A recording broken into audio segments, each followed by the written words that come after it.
गुणातीतो अक्षरं ब्रह्म भगवान् पुरुषोत्तमः जनो जानन्निदं सत्यं मुच्यते भवबन्धनात्.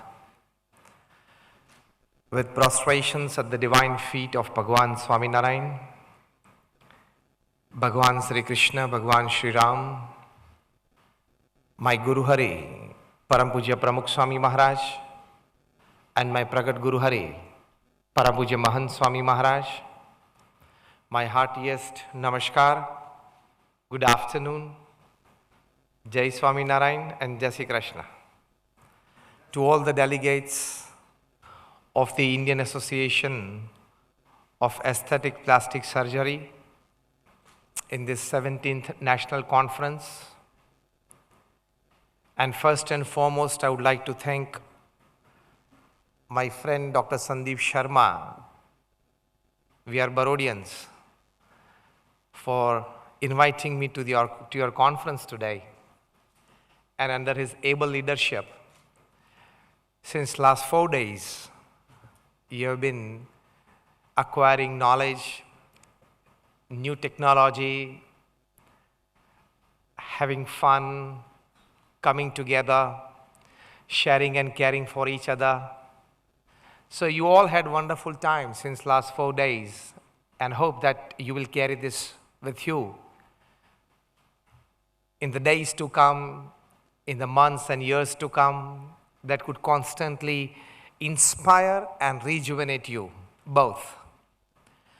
And I also feel a sense of privilege today to be in the midst of so much of intellectual people, so much of knowledgeable crowd.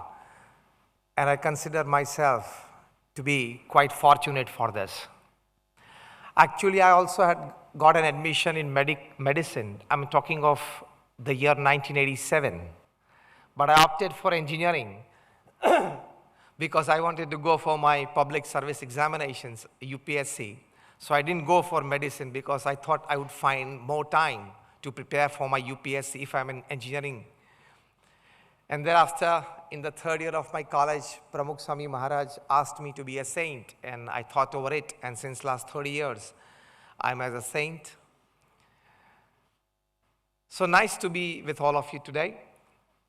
And the good topic shared with me today by your president is the New Age matrix for doctors. Perhaps the first question that could arise in your mind, volume. Perhaps the first question that could arise in your mind is, what would a saint talk to the doctors? And to what extent he'll be able to justify the topic that has been asked of him. Recently, during the Corona times, I read a book titled The $1 Trillion Coach. In this book, top-class IT executives have described their experiences of being coached by a footballer.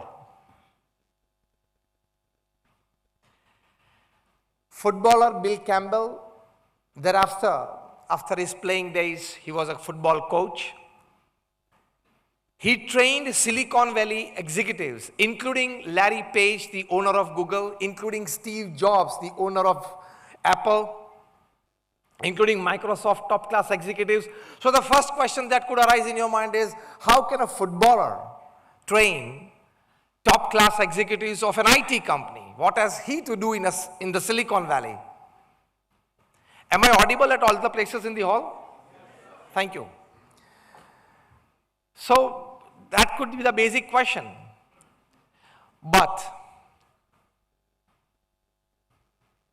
Eric Schmidt, the vice president products of Google, Jonathan Rosenberg, a senior executive of an IT company, they all shared their experiences in this book, $1 Trillion Coach, that to coach a person, to teach a person,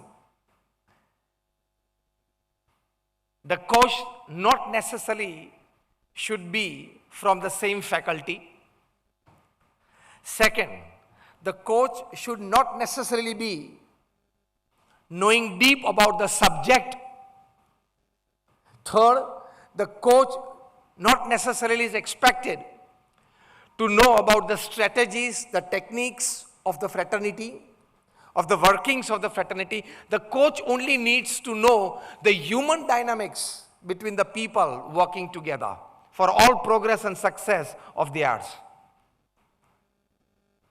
So coach does not necessarily have to know your subject to coach you.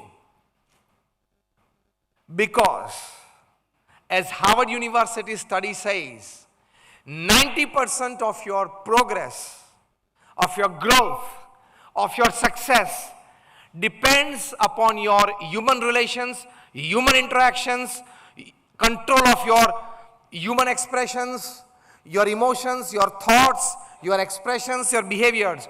Only 10% of your progress and ultimate success in life depends upon the technicalities of the subject that you are in.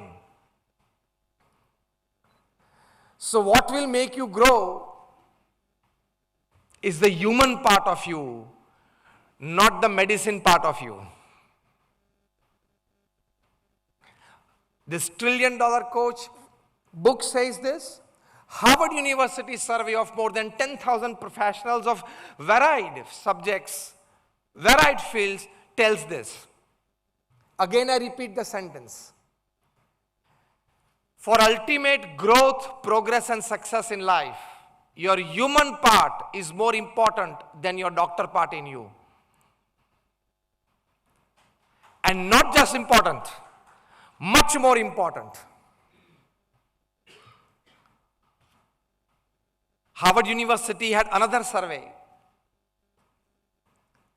that of all the job losers, of all the failures in their respective faculties, 80% are those that they fail in human expressions, human desire controls, human emotions and behavioral expressions, human relations, human interactions.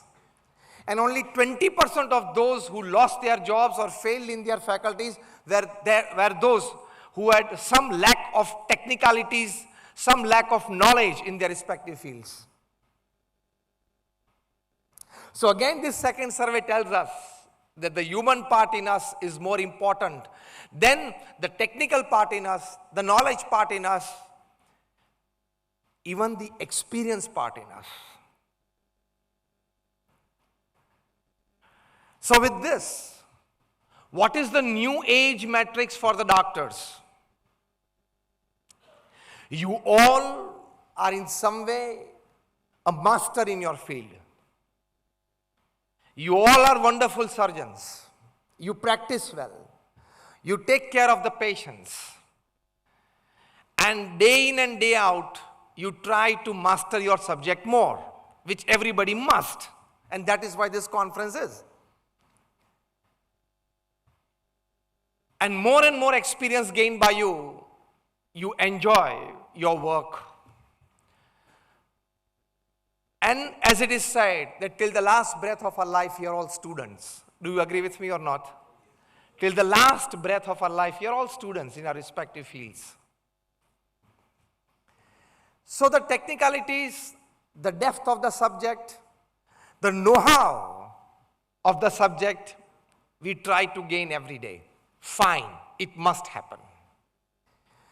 But what amount of time, what amount of energy and resources, what amount of special attention we give to grow ourselves as a human being, that is more important. You are not the visiting card that you hold. You are not the car that you drive. You are not the apartment that you live in. You are not the luxuries that you are enjoying. You are something different than that. And ultimate satisfaction in life comes. Now listen this sentence very carefully. Ultimate satisfaction in life comes when you grow as a human being and when you outshine your growth as a human being to your growth as a professional. The new age matrix for the doctors is this: adjust your life well, balance your life well, know your life well, and you will enjoy. I will not just talk theoretical, I will talk very much practical. If you are just physicians, you talk practical. When you are surgeons, you need to talk practical. If you are physicians, you talk theory. And when you are surgeons, you talk practical. So let me talk practical. As my good friend Dr. Sandeep Sharma said in my introduction, of all my readings and experiences and talkings, I have devised a formula that of the 24 hours that you have in a day, it should be well distributed into 8 plus 8 plus 8 system. First 8 hours of the day is your honest, ethical hard work in whichever profession you are. Honest, ethical hard work in your profession. 8 hours a day. Second 8 hours is a good sleep and rest. Because none of you is sitting here own all the responsibility of all the aesthetic plastic surgery of all the patients of the world. Do you owe the responsibility? Okay, so restrict yourself. Third 8 hours are very important. If you can live it well, you stand a good chance to win your life. And if you can't live it well, you stand a good chance to become a loser in life. And remember, even if you are a winner in your profession, but if you are a loser as a husband, as a wife, as a brother, as a sister, as a neighbor, as a friend, as a relative, you will be termed, coined, and labeled as a loser, not as a winner. Best of professionalism and less on the human part, you will be a loser, not a winner. So the third 8 hours are very important. Third 8 hours we normally preach 3F, 3H, and 3S. 3F is family, friends, and faith. 3H is health, hygiene, and hobby. And 3S is your soul, service, and smile. In these 9 departments, your third 8 hours of the day should pass, of course, into fragments during the whole day. But that is called a well-lived, balanced life. So the third 8 hours are important. Repeat with me what I say. 3F. Repeat just what I say. 3F. Family, friends, faith. 3H. Health, hygiene, hobby. 3S. Soul, service, smile. Now smile. This is 8 plus 8 plus 8 system. This is the new age matrix for the doctors. Don't carry too much of burden on your head that you are unable to carry it, that you bog down under that load. So 8 plus 8 plus 8 is the system. The first 8 comes as honest, ethical hard work. We all work hard. We work honestly. We work ethically. But we have to check on ourselves whether there is some unethical practice or not. This is my point number 1, practical, in my talk, the new age matrix for doctors. Tell yourself every day in the morning when you get up, before you come out of your bed, never ever in my life I can do anything wrong in my profession. Repeat this sentence 5 times so that you get charged up, so you get inspired, and whole day you remain energized. Never ever can I do anything wrong in my profession. No unethical practices.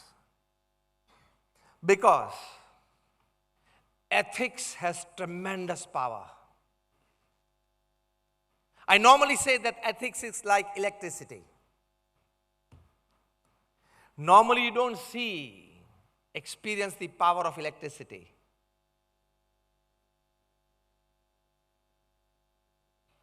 Even if you are an electrical engineer and 40 years of experience, Can you put your finger inside the plug?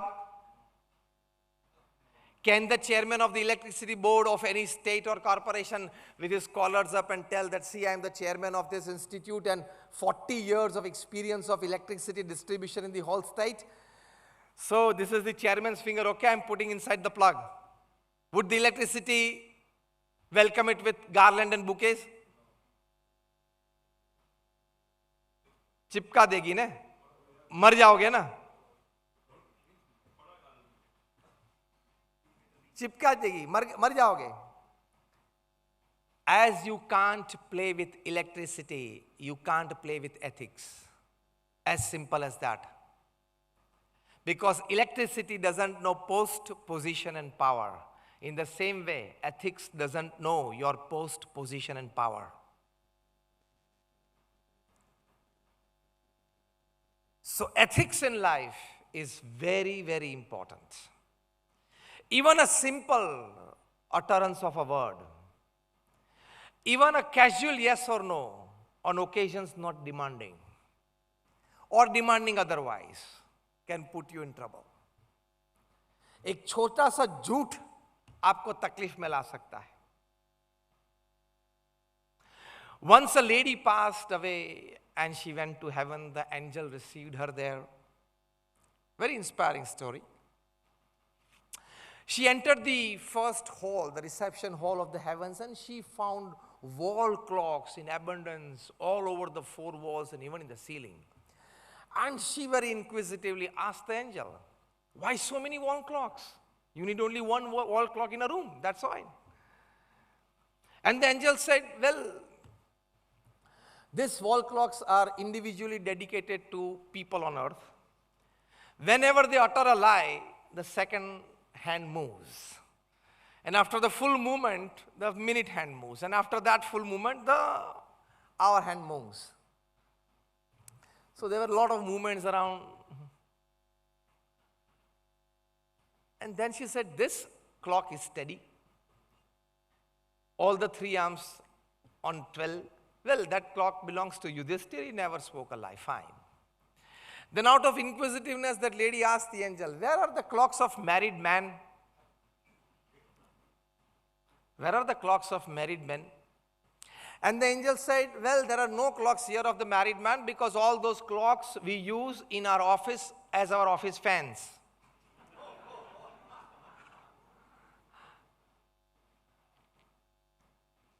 Then the lady asked again inquisitively, then where are the clocks of married women? And the angel said, the clocks of married women we have kept outside the office. They generate electricity. They are used as generators.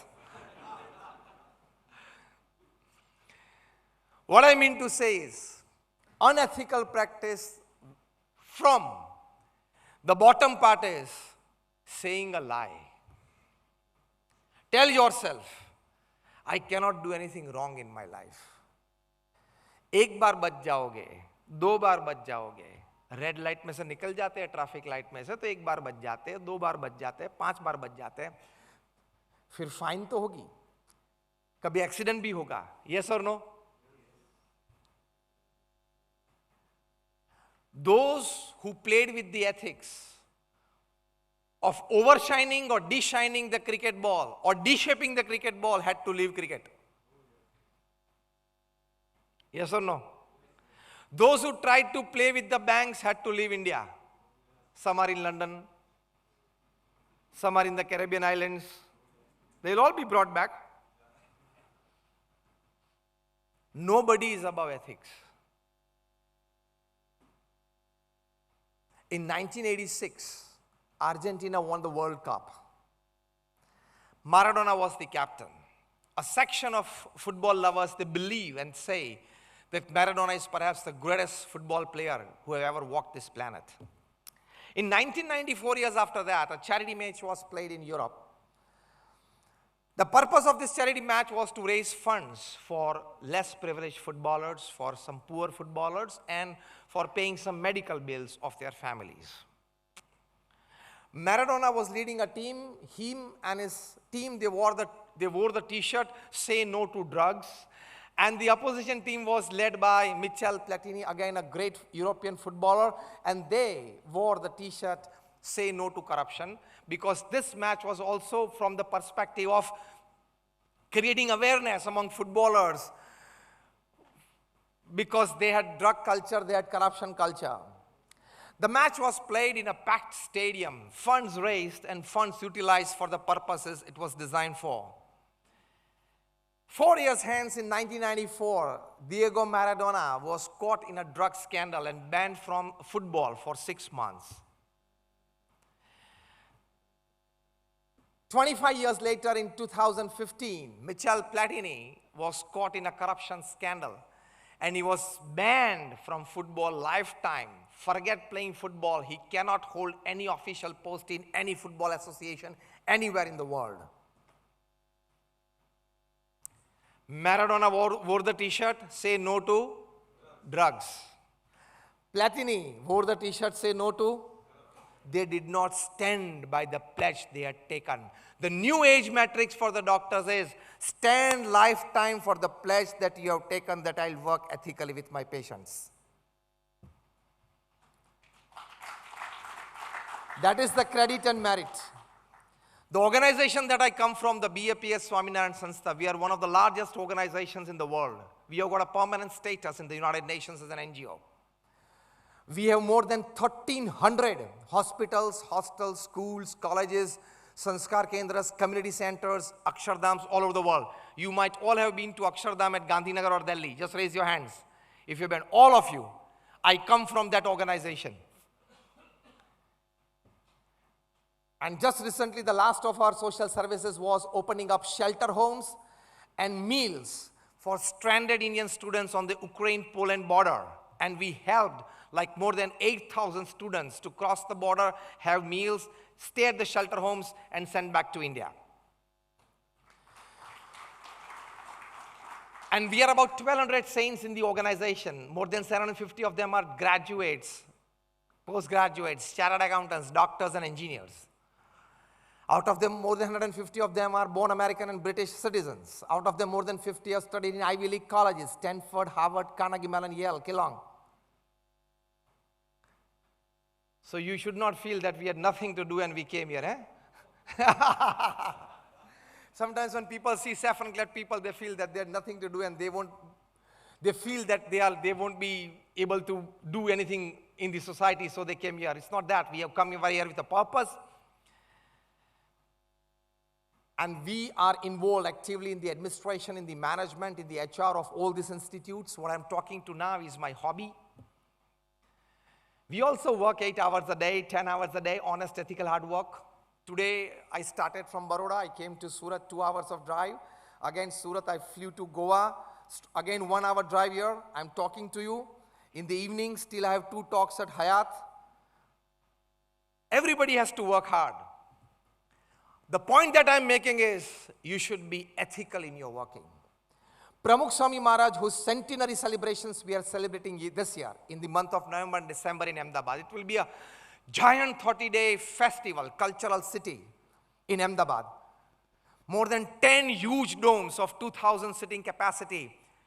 Inspiring exhibitions, dioramas, plays, light and sound shows of family values, stress management, parenting, everything. Conferences, light and sound shows, the glow gardens that you see in Dubai Expo at the moment, the same type of glow gardens on tens of acres of land exhibiting Pramukh Swami Maharaj's thoughts, emotions, teachings from his life and character.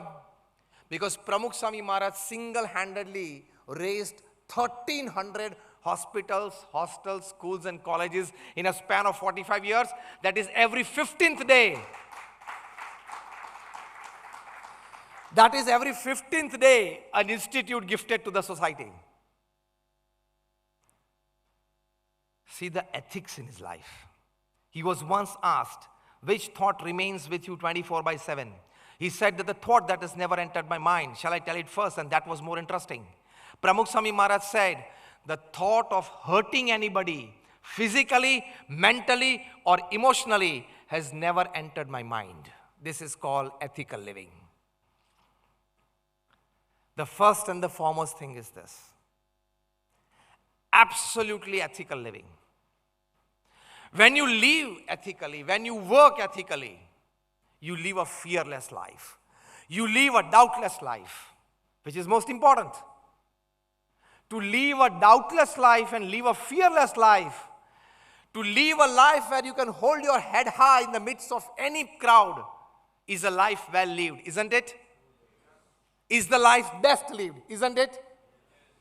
That comes by only one thing, not by your 40 years of experience in your profession. No. Not by people calling you, oh, he's the best aesthetic surgeon of the world. No. It comes only when you have married twice.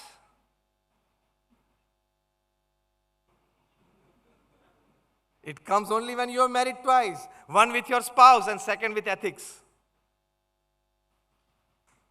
It has that power to make you from an ordinary human being to an extraordinary angel upon this earth. Doctors are angels.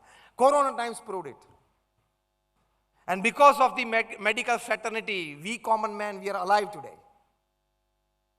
And as a saint, as a spiritual organization, from prayers to social services in Baroda, in just 4 days, in our temple premises, we created a 500 oxygen bed field hospital in just 96 hours.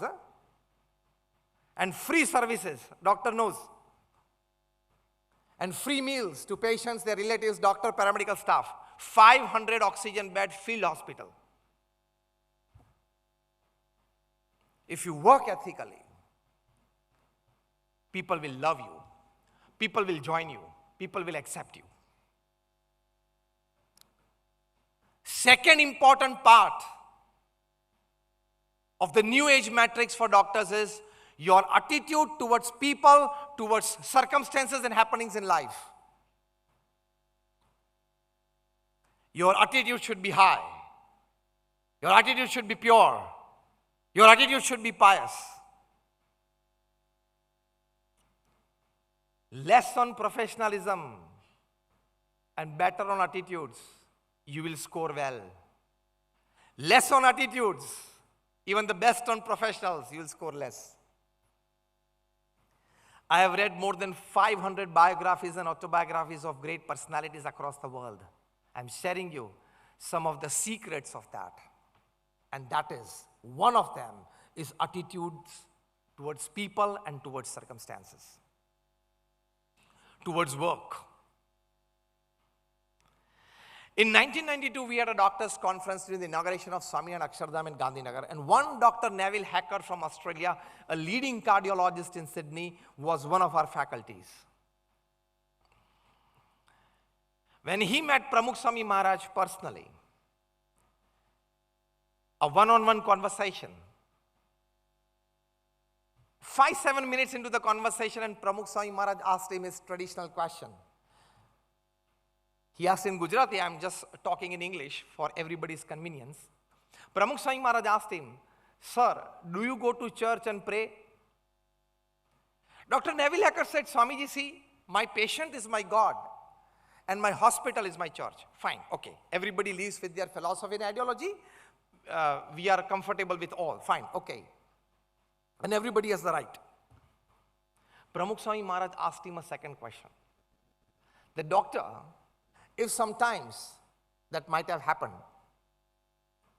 or happened quite many times, that a difficult surgery, you would feel before the surgery that this is going to take out everything from me, all my academics and all my experience, and still you finish it quite easily. And you save the patient. On the other hand, there might have been occasions where you said that, or you felt like this is an easy operation, easy surgery, and you performed it badly, or you did not perform it to your expectations, and you might lose the patient. Has that happened? I'm asking you all. Give me a louder one. Yes. Still a louder one. Yes. So when something goes in, something comes out.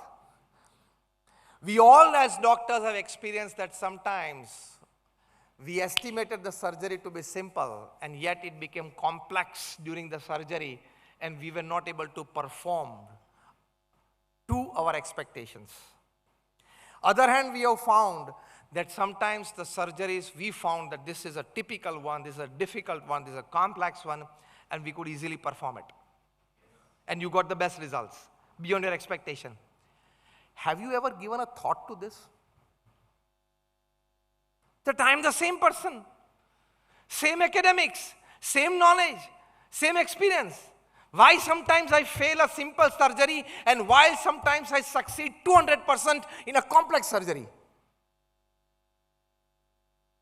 We have not given a thought to this. The new age metrics for the doctors is to give a detailed thought to this, to be more human than a professional. And that is, Bhagwan Sri Krishna tells in the Srimad Bhagavad Gita, Karmanyavadhikaraste ma phaleshu kadachana.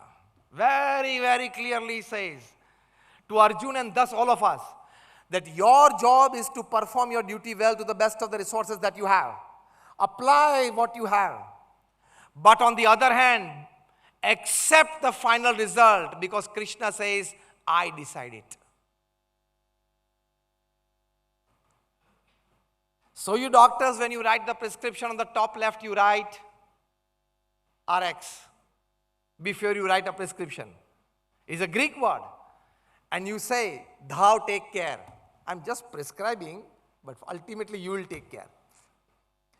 Pramukh Swami Maharaj told this to Dr. Neville Hacker that if God has decided his life to be of this much moments, the best doctors team of the world cannot elongate that life even for 1 second.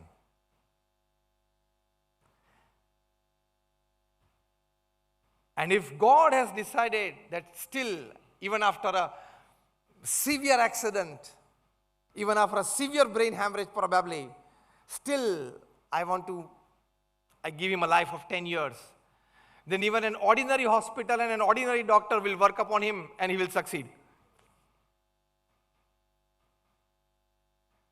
Many specialty doctors have sometimes experienced, a couple of my friends as well, that what we found complex in a particular surgery, 1 month after that, the patient comes to us and gets surgery is finally done by one of our local doctors there in a taluka place. You all might have got this experience. So when you believe in this, your attitudes become high, pure and pious. How? Pramukh Swami Maharaj told Dr. Neville Hacker, and Neville Hacker said, Swami, this is the problem, the dilemma, the worry that I am facing. Pramukh Swami Maharaj said, believe that you as a professional have to put the best of resources that you have, of knowledge, academics, experience, whatever, and the intuition at that moment to perform, but ultimately accept the result wholeheartedly. Stress comes when you say, why did this not happen? You are doctor, not God, okay? Believe it or not? You are a doctor, you are not God. You prescribe and perform. He decides. Dr. Neville Hacker got the solution to his worry, his problem. That yes, Swamiji, I have been searching for this. So spirituality in life. And when you have this, your attitude towards people. A very senior cardiologist, Dr. Gurumukh Sajanmal Sainani of Bombay Hospital, he was one of our faculty at this doctor's conference in 1992. When he was in the queue to meet Pramukh Swami Maharaj, he was observing how Pramukh Swami Maharaj met people because Pramukh Swami Maharaj in his lifetime met more than 4 million people, 40 lakh people personally, heard their issues, personal, family, and gave them amicable solutions. Pramukh Swami Maharaj read and answered 7.5 lakh letters in his lifetime at an unbelievable average of reading and answering more than 70 letters a day without a Sunday for 45 years. Pramukh Swami Maharaj traveled to 18,000 villages, towns and cities in 60 countries. And all these statistics is after his age of 51. 1,300 institutes that he developed and successfully managed, that also after the age of 51, till the age of 95.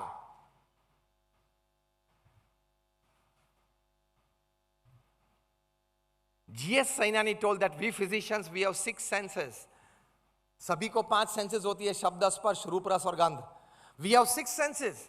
We can understand the emotions of a person. But even as a physician, my 6th sense cannot pick up the love, the compassion, the pity with which you meet people. This is expected of doctors. Customer and client is not the word for you. Customer and client is not the word for you because you are not a commercial setup. It is for the industrialists, for the traders. Word for you is patient. And so, patience is expected from you. When patients come to you, he expects patience from you, of love, of compassion, of pity. Every patient that comes to you is your near and dear one family member.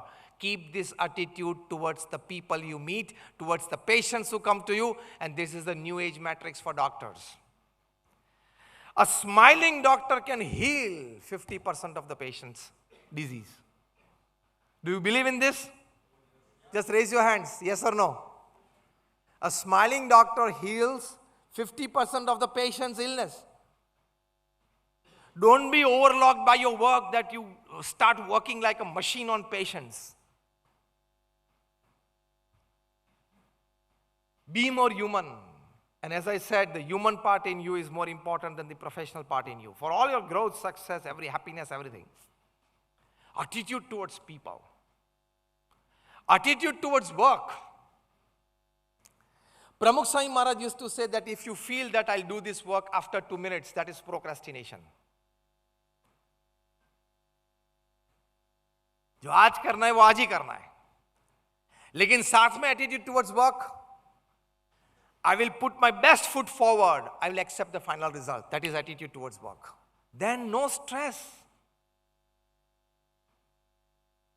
We all experience stress because, now listen this one line. This is the principal reason of stress. Then I'll give the solution to it as well. The principal reason of stress in our life is we always want result as per our desire. Yes or no? Again, let me repeat the word. You are a doctor and not a saint. So difficult for you to understand and accept at the first point. But you will have, because top class management executives, they teach Fortune 500 company executives to be saintly executives. So you have to be a saintly doctor. Professionally you are a doctor. Inner understanding like a saint that I'll work my best, results, I will accept it. This is your attitude towards work. Otherwise, you will get stressed. You will burn yourself out. Why did this not happen? Ask to yourself, did I perform to the best of my resources? Yes. Then whatever the result, let me have a good sleep. Why are you worrying about the result? Worry about the result brings stress. Do you agree with me or not? You simply perform to the best of your knowledge. Results, live it. The moment you learn this inner technology, outer technologies you learned a lot. I'm here to teach you something inner technology. The moment you learn this inner technology of Srimad Bhagavad Gita, now it will be taught in the schools in Gujarat from standard 6 to standard 12. It is already introduced the management lessons from Srimad Bhagavad Gita at IIM Ahmedabad. That is your inner technology.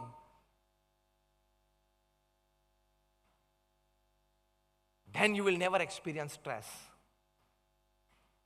Stress comes from principally this belief that I want in all my relationships, in all my work, in all my endeavors, in all my projects, in all my happenings, results as I wish. That is the stress. Leave the expectation of results after performing your best. Then you will never experience stress. रात को नींद अच्छी आ जाएगी, sleeping पिल की जरूरत नहीं पड़ेगी. Sleeping पिल की जरूरत नहीं पड़ेगी, रात को नींद अच्छी आ जाएगी. So this is how you can manage stress in your life. Towards circumstances, happenings. Once Pramukh Swami Maharaj was in New York, the room was very small where he was meeting people, and somebody said that the room is small. Pramukh Swami Maharaj said, small rooms are good, less power is consumed. Just 1 week hence, he was in Toronto, the room was spacious, and the same gentleman said the room is spacious. Pramukh Swami said, yes, spacious rooms are good, more people can be incorporated. Did you understand something from this? Small rooms are also good, big rooms are also good. It all depends upon your mental attitude towards happenings and circumstances around you. Nothing should be able to disturb you mentally. Tell yourself, nothing should be able to disturb yourself. Even if your neighbor buys a Mercedes and you have a Hyundai, it should not disturb you. You should keep this attitude. He is he, I am I. He is enjoying his hard work, his fortune. I am enjoying my hard work, my destiny. He is happy with himself. I am happy with myself. Why envy? Envy brings stress. And envy is, my same batchmate doctor is earning more than me. तो थोड़ी N V आती है, ज्यादा N V कहां आती है? My junior earning more than me.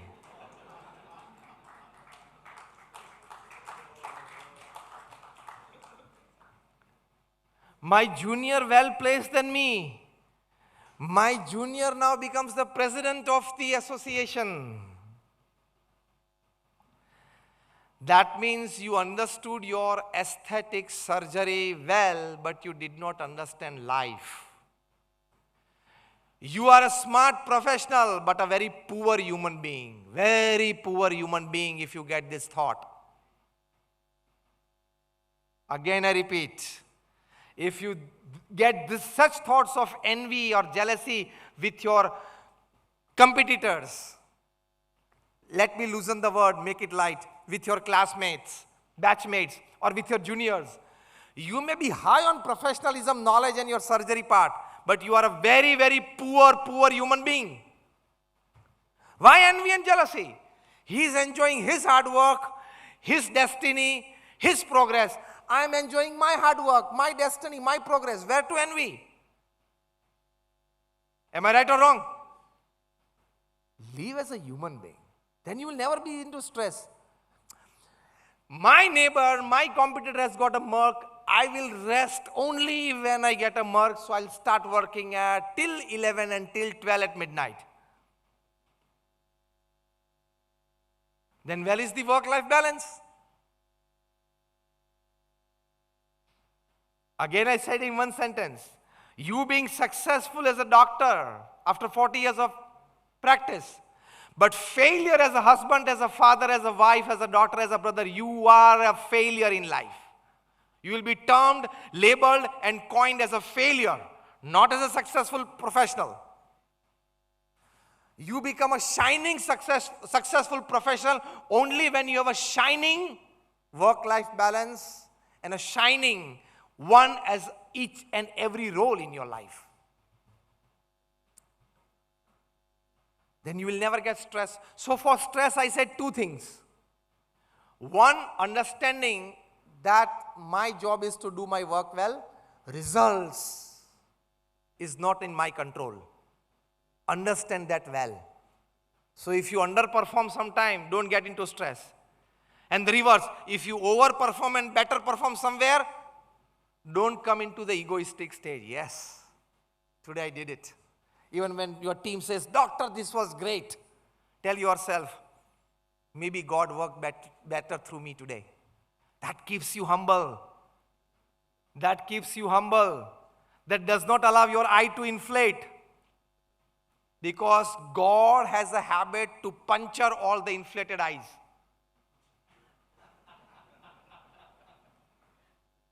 God has a natural habit, and it is naturally into his system, that he punctures inflated eyes. If you have an inflated eye balloon, then you will badly perform on a very simple surgery the very next day.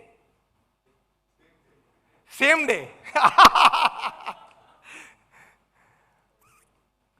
Then you will always be in an equilibrium state of mind, which is told in the Srimad Bhagavad Gita. Sthit prajna. Sthit prajna means an equilibrium state of mind. I'm into the last 5 minutes, 7 minutes of my talk. That is equilibrium state of mind. That is where you enjoy. Because both the ways are dangerous. Over expectation of results and getting into stress is dangerous. And after best performing, allowing your eye to inflate is also dangerous. If you can control these emotions, this is the new age matrix for doctors to control both the sides and remain equilibrium in between. This is health. This is how it helps. One more aspect. We all have developed our IQs, intelligent quotient. I talked something about emotional quotient, that is empathy for people, understanding your patient's feelings. Third important aspect, the most important one, developed after the 90s, is your spiritual quotient, spiritual intelligence. I recommend a very good book to all of you today. The title of the book is Spiritual Intelligence, the Ultimate Intelligence. Written by Ian Marshall and Dana Zohar. They have co-authored the book, The Gentleman and the Lady. Very finely written. I'll just list out the 8 virtues that if you possess, then you are spiritually intelligent. Because now they say, better than IQ is your EQ. Because you know, in the Silicon Valley, they are all high IQ people. IT people, they are high IQ people. But they are employed by lesser IQ people because they are more better on EQ. Know how to handle talent, how to handle intelligence, so they are smart managers. So the owners of the big companies, IT companies in Silicon Valley are ordinary BCom graduates, but they can hire 1,000 IT professionals. So EQ is higher than IQ. But SQ stands much higher than that. I just list out the 8 virtues that these authors have wonderfully surveyed, experimented, thought a lot about it, and written well prescribed in this book. First, if you are a spiritual intelligent person, these are the qualities that you possess. Flexibility. Harvard University defines the new definition of intelligence as flexibility to change is intelligence. The value you adapt yourself to the new technology, to the new system, to the new set of people, to the new atmosphere is intelligence. First is flexibility. Second is self-awareness. Where am I? What I'm talking? What I'm in the midst of people? Who are the people around me? Whether I should do this or not? Self-aware. Third is an ability to face and use the suffering of life. Is spiritual intelligence. Not just face the suffering. Other word is use the suffering. The top guy in the country, the top gentleman in our country has this knack of facing and using the suffering. Somebody throws garbage at him and he can turn around that garbage into a giant vote bank. It is a knack. It is intelligence. You don't fight garbage with garbage. You turn that garbage into your own advantage. An ability to face and use the suffering of life.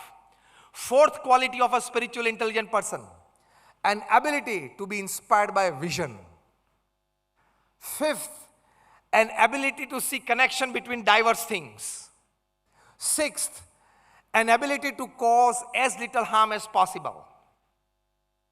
Seventh and eighth, both are very important.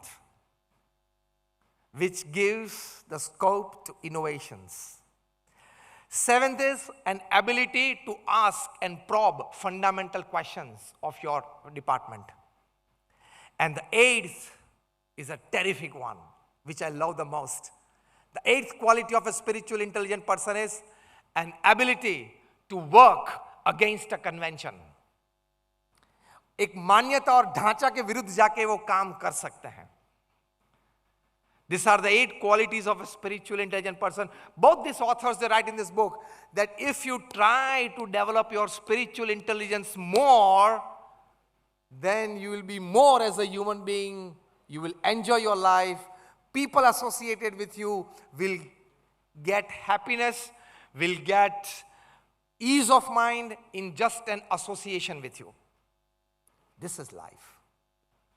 As Ratan Tata rightly said a few years back at a convocation of a B-School, out of all his experience in the corporate world, he said, don't judge your success or don't count your luxuries on the amount of money that you have gathered in your bank accounts or the amount of cars that sit in your parking lot or the amount or the number of bedrooms that you have in your bungalow. No. Ratan Tata said, judge your success and your luxuries by the number of lives that you have improved in your journey as a human being.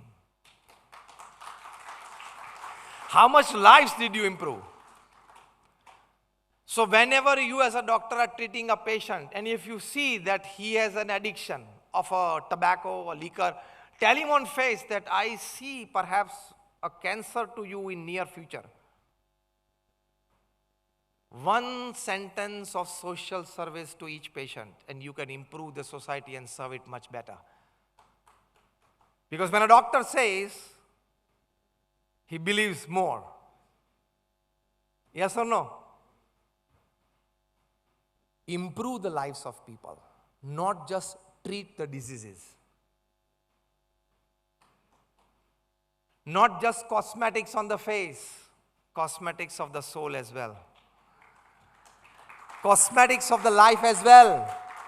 Then you are a perfect surgeon. So go beyond your duty, go beyond your responsibilities and perform in that sector that you improve the lives of people. Because when I talk to corporates, I say one thing which I would like to share with you as well today. That the amount of money that you have in your bank account when you die is the extra work you did, you shouldn't have done. And if at all you did, and you accumulated that money, you should have used it for a better purpose of society before leaving this earth, because with your money earned at the time of your death, you have only 2 choices. You never have the choice to take with you, okay? Is it well understood? To barabar. You have only 2 choices. Either give it or leave it. Which one is a better choice? Give it is a better choice. That makes you a human being. So, summary is in 3 lines. Be a smart professional, but strive to be a great human being. Second, if you don't have all the desires to get the result as per your expectations, and don't allow your eye to inflate after your best performances, you will never experience stress. I challenge and guarantee you.